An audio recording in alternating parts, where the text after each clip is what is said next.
Why do people risk their lives for likes? Every time I go on Instagram, I see life-threatening stunts, crazy fails, and extreme close calls going super viral. And then you go to the comments and it's full of people saying that they're risking their lives for clout and the only reason they're doing this is for online attention. I wanted to see if there was any truth to this. So I sat down with the infamous London Shard climber and the guy who did a flip on the Eiffel Tower to hear what it takes to accomplish these incredibly dangerous, illegal, and impressive stunts. And to ask them straight up if it was all just for a couple of days of internet fame.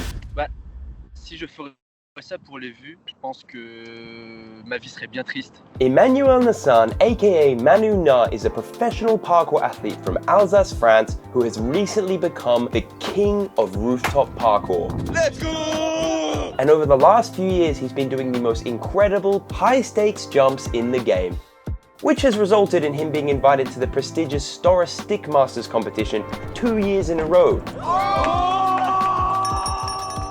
Manu describes his main motivation as the challenge, pushing his limits both physically and mentally to progress as an athlete and create a powerful moment that he can be proud of. Le challenge qui me fait le plus kiffer, c'est quand je suis exposé à des grandes hauteurs et qu'il y a de l'engagement. En fait, je pense que c'est là où je trouve ma plus grande source de bonheur parce que j'adore travailler un saut longtemps, j'adore...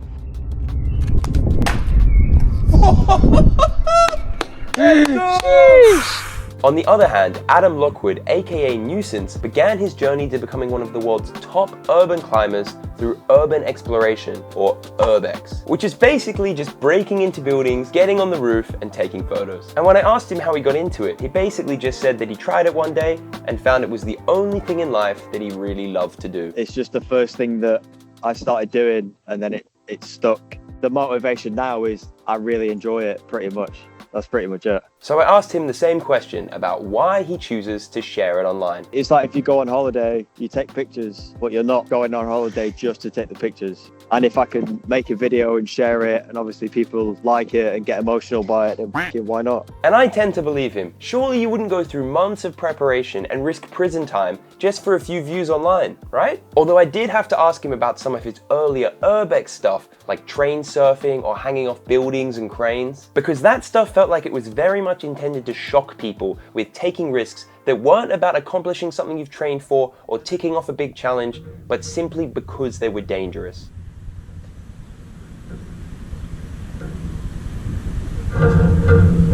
At the time, it was quite fun to sort of have that attention.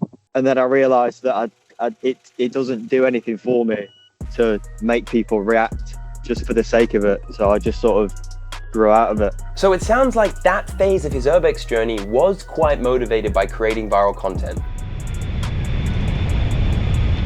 But like anything externally motivated, it didn't last. And in order to climb the Shard, he was going to need more than just a camera and a set of balls. So after 9 years of urbex, he began his transition from being an urbex kid to an urban climber. I realized it when I did my first building, which is a pretty easy building. And then I did another one, which is pretty easy. And then there was a third one that I wanted to do. And I got to the bottom of it and I went probably 5 meters up. And I thought, I need to get in the gym. I need to train. Because if I get on this building now, I will either not get to the top or I'll die. So let's address the elephant in the room, death. Because no matter how skilled or prepared they are, these stunts carry with them a real danger. And I wanted to see how these boys dealt with that. C'est assez spécial la question de la mort parce que quand je fais ces choses-là, j'ai juste l'impression de m'entraîner et je pense pas vraiment à ça. In Manu's case, he's just enjoying training, progressing, and it's only when he saw the reactions of his friends and family that he allowed himself to take a step back and see the risk. C'est vrai que c'est quand même risqué quand tu prends du recul et que tu dézoomes, les risques de mort évidents, tu vois. Je vais pas le nier, je suis pas débile. Mais c'est juste que quand j'y suis, en fait, je suis tellement présent dans le moment que j'y pense pas. However, while deaths are extremely rare in the parkour community, the much smaller urbex community has had a few, and I wanted to see if that affected Adam. I personally know 2 people who died, and then I know of another guy that died last year. And is this on the urbex side or on like the urban climbing side? Basically, the mentality of urbex is let's just do it. But I don't think anyone has died whilst free solo in a building. Like it's an actual sport. A common criticism would be that they are simply adrenaline junkies. But remember, these are not some thrill seekers skydiving with a parachute. They are athletes that have to remain totally focused or risk making a fatal mistake. I don't think I've ever had adrenaline climbing a building, not even like a tiny little bit, because adrenaline's what you get when you're scared and your body doesn't know what to do. But if you train enough and you understand what you're doing, it's pure flow state. Congratulations! Thank you. Adam did acknowledge that he gets adrenaline spikes before and after a climb, but during, he has to stay locked in. Manu also found adrenaline to be the enemy of a perfect jump. Je sais que dans les sports extrêmes, il y a des gens qui fonctionnent comme ça. Et moi, je suis très méticuleux dans ma préparation. Je prends le temps. Du coup, ça fait que j'essaye de mettre l'adrénaline de côté. He makes an interesting point here that some extreme sports athletes do rely on a bit of adrenaline. And I've been guilty of that myself. Getting a nice big countdown from the boys and full sending it with adrenaline pumping.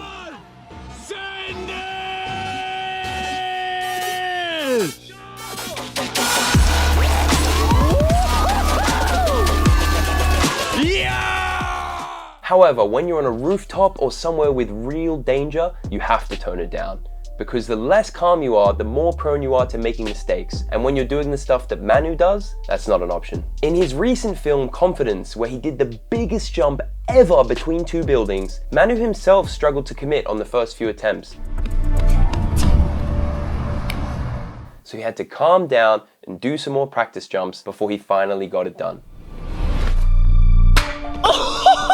He has a full documentary on his channel about how he prepared for that jump, and actually both of these guys kept referring back to their meticulous training and preparation. So how exactly did they train to flip on the Eiffel Tower and climb the Shard? By this point in his career, Adam had already free soloed a few buildings and become an extremely proficient rock climber, but his training camp for the Shard still took him the better part of a year. The first 4 months I was training just like strength and like technique and like doing the hardest shit I could, and then the next 3 months was like a mix of that and just pure endurance. Manu's preparation was a bit different. Being that his challenge was only one jump and not an hour-long feat of endurance, most of the work had already been done. And that's because Manu is the world's foremost expert on side flip precisions. Even before he became known as the rooftop guy, Manu had done countless mind-blowing side flips and cemented himself as the clear world #1. And the actual side flip he performed on the tower was far from his most difficult, even at height. So all it took was a few preps to warm up and make sure he was locked in. Les premiers, ils étaient un peu à côté. Ça rentrait en vrai, ma prep est plus dure que le vrai saut. Mais là, je sais que si je le refais, je rate aucune fois. The real challenge was getting in without being seen, doing it quickly, and dealing with the extreme stress of the situation. Because obviously both of these stunts are super illegal, which begs the question, if it really is about that sense of self-fulfillment you get from completing the challenge, why choose such high-profile buildings and add this element of legal risk? Well, funnily enough, in Adam's case, there was kind of no legal risk, because he had already dug himself into such a deep hole. My lawyer basically said there's 100% chance you're going to go to jail now, like they've had enough, they're going to put you in jail. I thought, all right, let me end it with a high and do the Shard, because I'd go to prison for doing the Shard anyway. So they basically gave me a free pass. So in August 2022, he skipped his court date and a few days later went to London and climbed the Shard. And the climb itself was really complicated. He had to get on top of a pub to get to the roof and then use suction cups to get past the first panel, and then he had footholds for the first 240 meters. But for the last 70 meters, he had to climb with just his bare feet on the glass, which was extremely difficult. He has a documentary on his YouTube channel covering the whole process, which I really recommend checking out. But the thing I really wanted to ask him was, what was that feeling like when he made it to the top? So I grabbed the top of it and like cradled it and shit and put my arm up. Like that was a very, very tippy top. And then I came like to a stand where I was standing and just started crying.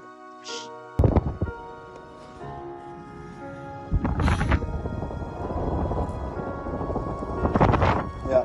Could hear everyone screaming on the street, like fucking cheering for me. And then I started crying for a little bit, and then I thought, I've still got a down climb about 20 meters. I need to cut it out. So I just stopped, got a picture, came down, got arrested, and then I just sat in the police car just with the biggest smile on my face, like just fucking done it. Like it was just, yeah. unreal. For Adam, it was about ending on a high. He knew he had to stop climbing in the UK, so this was his one last hurrah before accepting his sentence and putting an end to his legal troubles once and for all. Which looks to have been a really positive turning point in his life, for as incredible as his achievement was, the self-destructive behavior in defiance of the legal system had to stop. And actually, Manu's situation wasn't too different. I mean, he didn't have any pending legal cases, but he knew that the system in France wasn't nearly as harsh, and the people who had climbed the Eiffel Tower in the past had gotten away with nothing more than a fine. And despite not being from Paris, he had spent the last couple of years absolutely destroying the rooftops of Paris and doing every challenge imaginable. So it was time to cap it off with the most iconic challenge yet. Le challenge, il n'était pas forcément dans la préparation physique, etc. Mais c'était plus dans l'infiltration, le contournement de la sécurité. Et c'est là qu'on a trouvé un autre type de challenge. Manu also has an incredible documentary of the whole process. But basically, they just went in as tourists, and when no one was looking, jumped over the no entry sign, ran up some stairs, and climbed right into the heart of the tower. Go, go, go, go, go! No one saw them, no one yelled at them, and he even did it twice.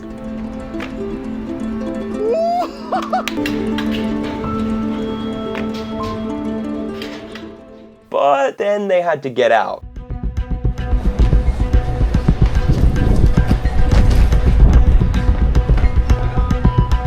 It wasn't until they came down the stairs on the way back that they were even spotted.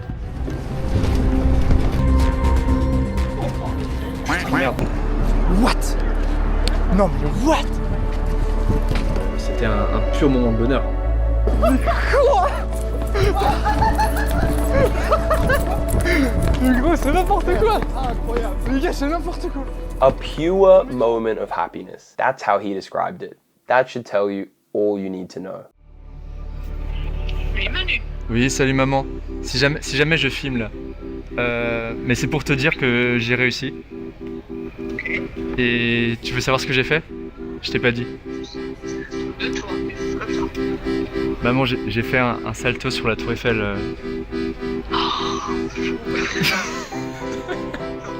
I found this moment really beautiful, so I wanted to ask what his mum thinks of all this, because even my mum is terrified of my parkour, and I only do a fraction of the rooftop stuff that he does. Elle a déjà essayé de m'interdire de faire du parcours quand j'étais plus jeune. Maintenant, j'ai le droit à son soutien. Donc, je lui montre quand c'est fait, une fois que c'est fini, et je lui montre pas tout.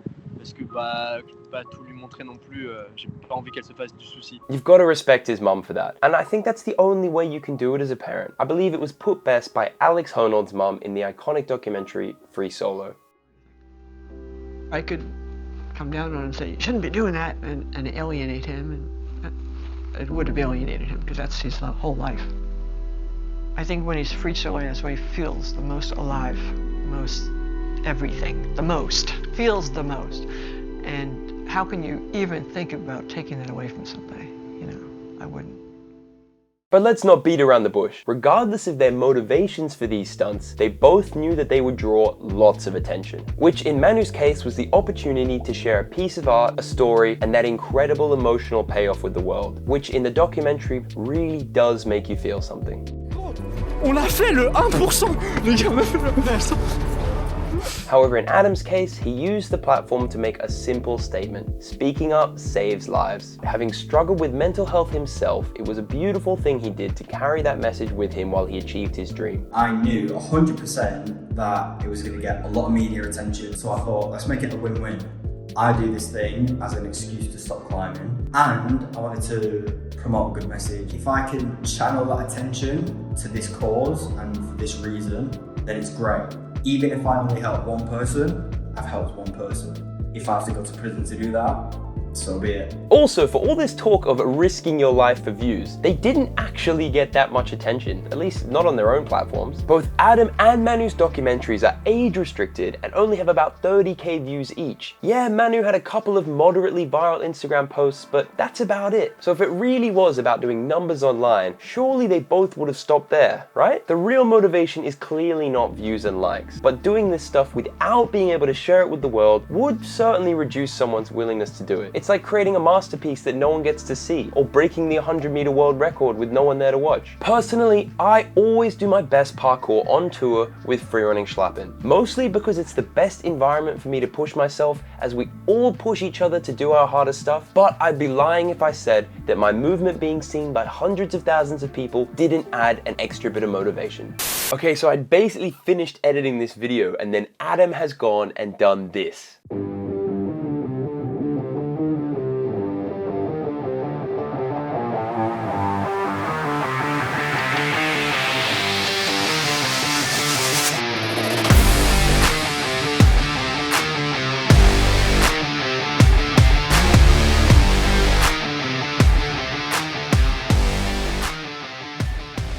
He's climbed the Eiffel Tower and jumped off with a parachute. I'm pretty sure he got away from the police. I mean, this guy deserves way more recognition. So go check him out, and I'm so excited to see what he does in the future.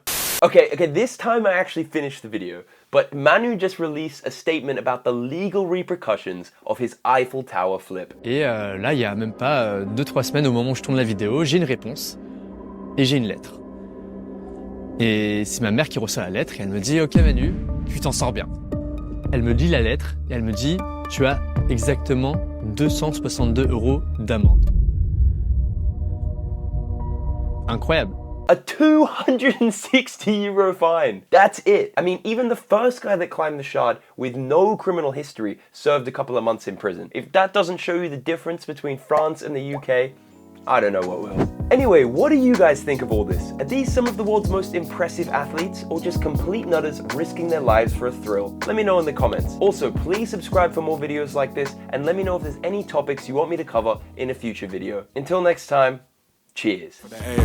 Mad as savage in me back and I'm back in it happening, ready to blow. I remember doing deeds with Deji from the street, they left me on my own. Monkey asking me about how I got the P, I told her leave him on my grow.